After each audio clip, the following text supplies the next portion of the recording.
So on the R8T GS that we're doing today, we're changing the throttle cables. So this bike was restored some years ago with the previous owner, and as we've done the throttle cables, we've noticed the actual wrong cables have been fitted. So these are the old set. As you can see, both cables are actually the same length on the lower section. That's not how they're supposed to be, and that's the new set next to it, showing clearly different size of the actual cable lengths. So on this model, it runs one cable from the top to a junction box, a Y piece, which then runs two cables, one to each carburetor. There are some other models on the classic boxer engine bikes where it actually runs two individual cables from the handlebars, one to each carburetor, which eliminates the actual junction box, the splitter itself. It's not uncommon for the junction boxes to gather a bit of dirt in there, a bit of crud over the years, and actually start to cause a bit of stiction, which can then lead to the throttle not returning nice and smoothly. A lot of slop in the cable as well can also be caused through not being adjusted correctly at the front leading edge. So obviously we'll take the slack out the top part of the cable with that one, and then you balance each cable individually actually on the carburetor themselves with the adjuster down the bottom. So we'll get these set up properly and we'll get them back on the bike.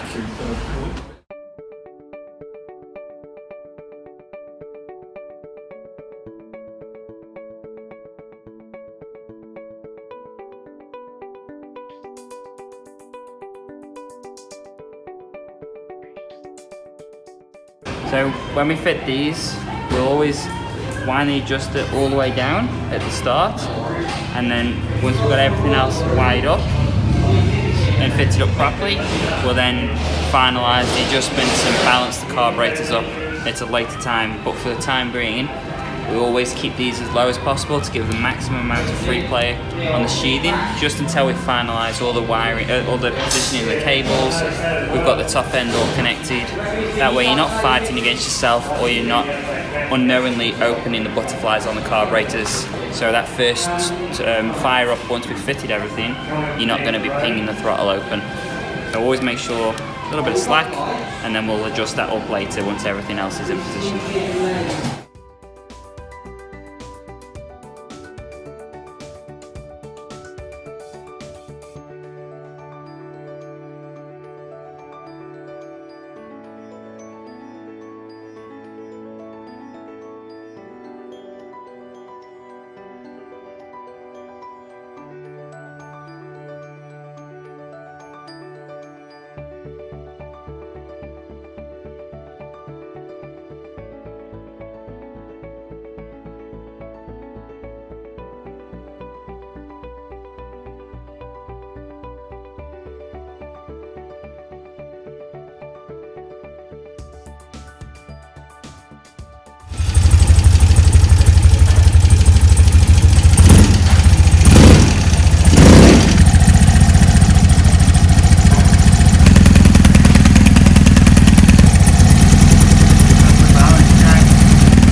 Go for a ride now and then just tweak the fuel mixtures, and once it's nice and hot, and it should be all good.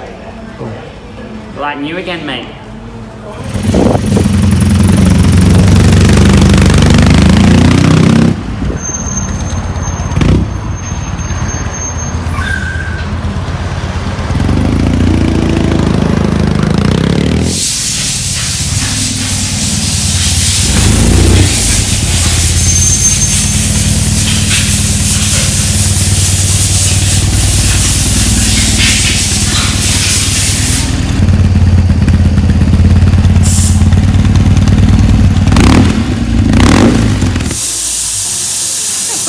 Yeah? It's right. Front brake's alright.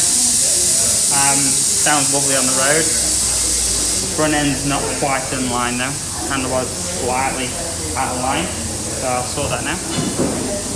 But yeah, other than that, it runs nice.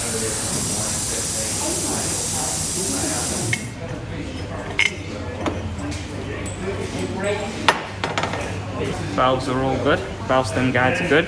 No tainting. Let's see how it's nice and clean both sides. Normally it starts to brown off when it's passing gas through the valve guides. That's a good sign. Nice healthy. So as you can see on this one, unfortunately it's just started to develop an oil leak between the engine and gearbox. It could be the rear main leaking, or it could be the oil pump cover plate. It looks more like engine oil to gearbox oil, so I'm not too worried that it's the input shaft. Unfortunately, it's going to be a gearbox out job and basically investigate further. But another full day's work to actually get to that point. Hopefully we've caught it early enough so it's not going to contaminate the clutch, which would then be obviously friction plate replacement. So once that's contaminated, unfortunately it's hard to reuse them once they get oil in them. So at least we picked up on this one early, so we can let the customer know, and then we can get it booked back in and get this work done to repair it.